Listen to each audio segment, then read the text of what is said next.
It's Betty White. Betty White. Betty White. Love, hate, pass catchers. That was Cooper Kupp, who loves himself some Betty White, apparently, and we love because ourselves. He's an American. All Americans love Betty White. We love ourselves some Cooper Kupp. Going back to the well here, Matthew. Cooper Kupp is playing against who? My Commanders. Yes. My little Cooper Kupp. Who do I love more, my Commanders or my little Cooper Kupp? The answer is it's still my Commanders. But this week, give me my little Cooper Kupp, who comes in at wide receiver 6 for me. Over the last 4 weeks, no team in the NFL has allowed more yards per game to wide receivers. Oh, you need more bad stats with the Commanders? I got more bad stats for you. They also allow the second most fantasy points per game to wide receivers. And in their last 2 games, they've allowed 4 different touchdowns to the slot. Just 4 touchdowns in 2 games. Seriously, pick a stat, any stat. I've got a bad stat for every situation for my Commanders. All this adds up to start your Rams this weekend against my Commanders. Yeah. I think there was a lot of concern about Cooper Kupp coming into last week because he'd been so poor for so long. But I think there was some mitigating causes. He was dealing with an injury. He had Brett Rippon for a stretch. He played the Cleveland defense. That second Arizona game, they just ran the ball all game. But the key is that he showed against Baltimore is that physically he's 100%. He's still got the same connection with Stafford. And even with Puka getting a ton of targets as well, he showed that he can still resemble the guy from 2021. Our next one here, Jay, DK Metcalf against that Eagles secondary. We know how much they've struggled, and we know what DK can do, not just in the red zone, but in between the 20s. Yeah, it's a strange thing the way the Eagles secondary has struggled all season because most of the names are the same, and they've added Kevin Byard. But I think the key is just that Darius Slay's gotten a bit worse. James Bradbury's gotten a bit worse. Bradley Roby struggled in the slot. No slot at all. Yeah.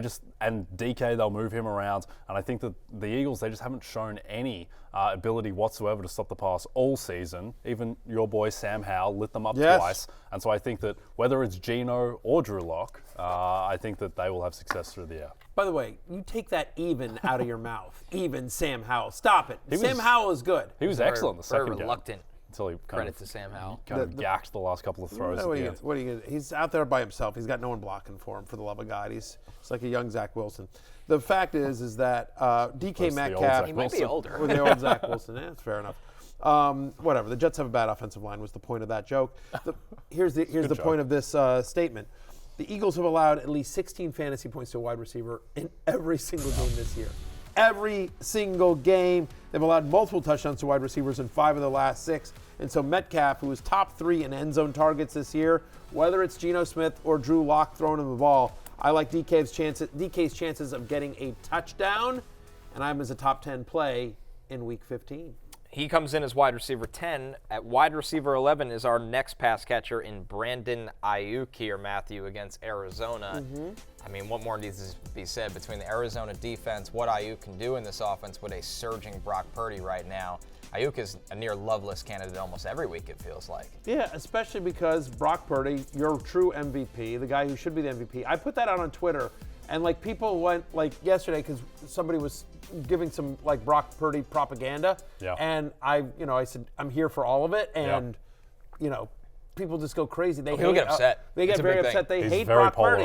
Yeah, he's very polarizing as well. It's insane. All the stats sit there and say this is the guy who should be the MVP, especially, by the way, given how well he throws the deep ball. Yeah. He really does. He's not a game manager at all. It's not dink and dunk stuff. If you look at his yards per attempt, his average depth of target, all of that stuff, his air yards, he is chucking it deep. And why does that matter for Brandon Aiyuk? 40% of his targets this year have now come on deep passes. He's got the 3rd most yards on deep passes this season.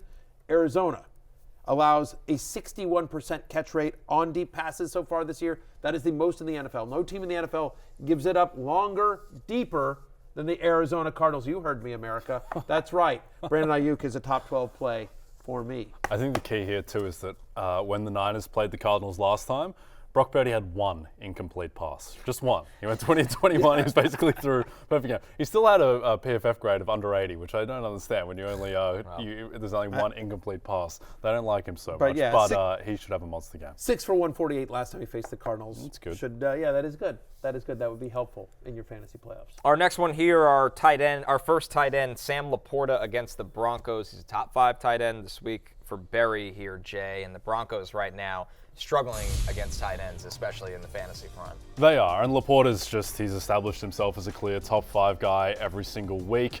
Jared Goff has struggled lately, and that would be the concern. Also, the concern would be that the Broncos have a terrible run defense, and Detroit presumably will lean on the run, but the strength of the Broncos' pass defense is certainly on the outside, so if there is a pass catcher who should go off, it should be Sam LaPorta.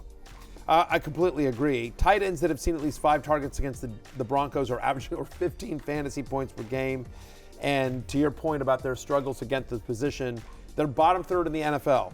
Bottom 3 in the NFL in terms of most receptions, yards, and fantasy points allowed to opposing tight ends. Sam LaPorta should be good. Ooh, there it is. It's shocking. I was trying to think of something that rhymed with Porta. Yes, you couldn't get there. And clearly. I couldn't get there. Yeah, that's all right. LaSorta good. Yeah, not good No, either. not there yet either. Nope. I'm going to workshop it. I'm Yeah. going to bring it back to you. Maybe next year, summer, when we're doing We'll talk about preseason Sam rankings. LaPorta again this season. I think we we got will. time. Sam LaPorta's name will come up, but I like Sam LaGood. Yeah, I don't like it very much. A couple other receiving votes. Cortland Sutton. I'm punch drunk. I'm on 3 hours of sleep. Sometimes these are our best shows throughout the week. Cortland Sutton against that Lions secondary comes in as wide receiver 25. Odell Beckham, who looks like vintage Odell Beckham against Jacksonville here, wide receiver 26, followed by Jaden Reed, wide receiver 29. Josh Downs against the Steelers, wide receiver 38. Dallas Goedert makes it as a top 10 tight end 9 against the Seahawks. And then Isaiah Likely there, Matthew, as tight end 10 against Jacksonville. 13 targets over the last 2 games. Yeah, Goddard and Likely both top 10 options at the position. Goddard facing Seattle. They've allowed at least 75 receiving yards and a touchdown to a tight end in back-to-back games. Goddard is back getting a lot of work. And Isaiah Likely, as you mentioned, he's gotten 13 targets the last 2 weeks. 11 of them come from the slot. That's important because the Jags have allowed a touchdown to the slot in 3 of the last 4. You see Jaden Reed on your list there, who continues to get multiple rushing attempts and a 26% target share in 2 of the last 3 games. We've talked about OBJ on this show a lot. He looks spry. He looks fast. They're targeting him. And over the last 4 weeks, the Jags allow the 2nd most yards per game to opposing wide receivers.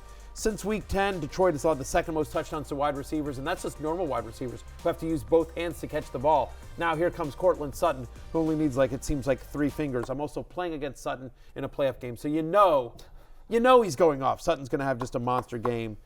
Steelers, top 5 in the NFL in terms of most yards allowed to the slot, which is why we kind of like Josh Downs on Sunday. Yes, Josh Downs he's going to have a 120-yard game at some point. He is outside of Michael Pittman. He's the most talented guy on that offense. Isaiah Likely is interesting to me. So statistically, the Jags have the number 13 defense in the NFL. I think that is fraudulent. I do not think they're an above-average defense. They got completely lit up by Jake Browning. Whenever they've played good offenses, they got completely destroyed by San Francisco. To be fair, they destroy everyone. And Joe Flacco just put up 31 against them. So I think that Lamar is going to ball out, and Isaiah Likely will be a beneficiary. Yeah, that'll be fun to watch right here on NBC and Peacock. I'm a company man. Yeah. Quite a few busted coverages for Flacco, too. And that's a bad sign of lack of communication with Jacksonville. And Njoku was wide open on one of those touchdowns. Yep. No, I think they're struggling at the moment. They're also just banged up on both sides of the ball. They got no offensive linemen. It's a complete mess. Yeah. All right, we'll move over to the hate list. Couple names here. Calvin Ridley against the Ravens. When you look at Ridley's last 2 weeks, Matthew, it's been a tough go of it overall. He comes in as wide receiver 31 for you. Yeah, it's been inconsistent, honestly, this entire season. And what they're doing with Ridley is they're throwing it deep. They're really chucking it deep. They're not giving him the short or intermediate stuff. It's really using him on deep routes. And so the reason that's a concern is that on deep passes this season, the Ravens have allowed the 2nd fewest yards. They've allowed only 4 touchdowns to perimeter wide receivers in the NFL as well. That's the 4th fewest as well. So Ridley outside my top 30. I think this is an important game for the Ravens. The Ravens have a real shot at the number 1 seed in the AFC in the playoffs and making the road to the Super Bowl, making it go through Baltimore. I think the Ravens would like that very much. So I think this is an important game for them. Yep, Kyle Hamilton looks like he may play as well after some injury concern there. Ravens just having a monster pass defense. They have the number 2 pass defense in the NFL after Cleveland. The run defense has struggled a little bit, and Ridley, he will get the volume, but last week he had 13 targets and they could only turn it into 4 catches. Yeah, and you figure there'll be some Evan Ingram as well, Trevor Lawrence. He's out there gutting it out, but he's probably not as mobile as he normally would be, and so given the Ravens' pass rush, is he going to be able to let plays develop? Is he going to be able to scramble enough to keep plays alive? you're going to need a touchdown from Calvin Ridley this week, which could always happen, but don't love it. Well, he's getting the targets. Our next guy, Jay, and T. Higgins is really not. And Brian Flores' Minnesota defense, they've been able to figure it out with blitzing the quarterback. It's going to be a big test for Jake Browning, and that could impact T. Yeah, fascinating game for Jake Browning because he's lit up two suspect defenses in Jacksonville and the Colts. He was terrible against the Steelers, Jake Browning, and we all thought that, that's their season over. He's been awesome the past 2 weeks. This week, I think we find out if it's real or not because the Vikings somehow, I have no idea how, they have the number 5 defense in the NFL. Brian Flores is just a genius, it appears.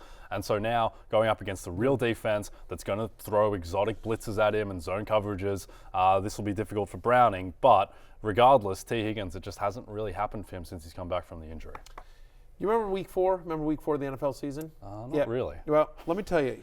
You know what happened in week 4? I'm going to tell you. That was when T. Higgins got an end zone target. He hasn't seen one since. Man.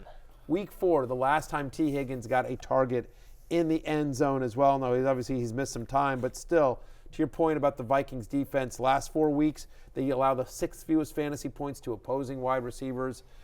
Higgins has been inconsistent all year long as well, so he's wide receiver 37 for me in this one. Our final pass catcher, Hollywood Brown, against the 49ers. Matthew, since Kyler Murray has been back, it has not been working for Hollywood Brown. It is shocking to me because he is somebody that was getting a massive target share with Josh Dobbs, with Clayton Tune, whatever, and we're like, oh, and here comes Kyler Murray, full steam ahead for Hollywood Brown, and that has not been the case. In fact, with Kyler Murray under center, Marquise Brown is wide receiver 80. On a points per game basis. Like there are 79 wide receivers that would have been better for you to start in fantasy football, 79, than Hollywood Brown over the last few games since Kyler Murray returned. He's averaging just 5.5 yards per carry. He's got 30 or fewer receiving yards in 3 out of 4 games with Kyler Murray under center this season. Oh, and now you got to face the Niners, who allow, of course, the 5th fewest yards per reception to wide receivers. Hollywood Brown is wide receiver 40 for me this week, which is crazy given his talent and the fact that we like Kyler Murray and game script should be in their favor, but just there's literally nothing to suggest this is going to be a good game. And it's the playoffs. I don't want to get cute. There's nothing that suggests you can risk Marquise Brown this week. Yeah, and the other thing too is that he didn't practice yesterday coming off the bye. He left early with an injury in week 13. I know Matthew loves to put guys on the hate list who aren't going to play football that given week. It's one of your strong suits. Yeah, just because it's fish in a barrel doesn't mean you don't shoot it. So, look, I think he's probably going to play. Gannon said that he would likely get into practice this week. But, yeah, to your point, even if he does, is he going to be 100%? Probably not if he didn't practice yesterday. And even if he is, there's nothing to suggest that he is going to be the weapon that we thought he would be. Yeah, listen, there's nothing wrong with occasionally taking a layup. You know what I mean? Like, I know you like to just, James Harden it and, like, just, jump back and just step back and just, try to jack up threes. But every once in a while, it's not bad to, take a layup, take the points. My favorite one ever was when you put Deshaun Watson on the hate list, basically right after the report had come out that he probably wasn't going to play that weekend. It was genius. And he didn't play. He scored 0 points that weekend. That's why I was right. Yeah. So I was right, is what you're saying. Yeah, exactly right. That's right. Avoid Deshaun Watson. So just a little behind the scenes here, a little curtain raising baseball? as well. How the sausage is made? There's a little bit of how the sausage is made. Is the fact is, and you guys probably don't care, but Jay's giving me crap, so I'm going to make you guys listen to it. So this is Jay's fault. Is that there are a lot of tentacles, if you will, to love-hate. There's digital assets. There's a lot of different things that go into quote unquote love-hate, and so as a result, we come up with the names.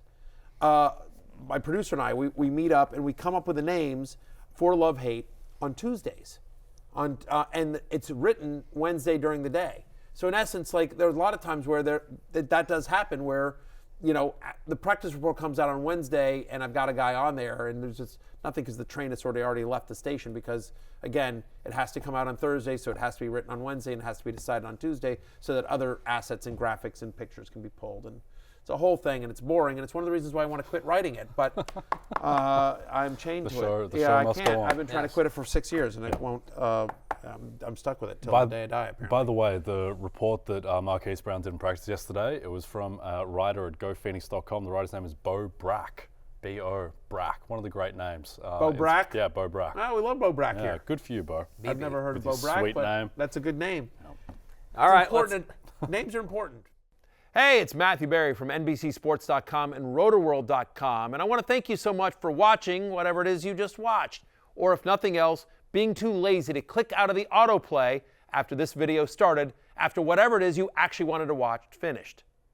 But now that you're here, I'd like to take a moment here to ask you respectfully now, okay? I'm asking you respectfully to subscribe to the NFL on NBC YouTube channel. You'll get the latest RotoWorld fantasy news headlines, all sorts of great shows, including my own Fantasy Football Happy Hour. So go subscribe now. Again, I'm asking respectfully.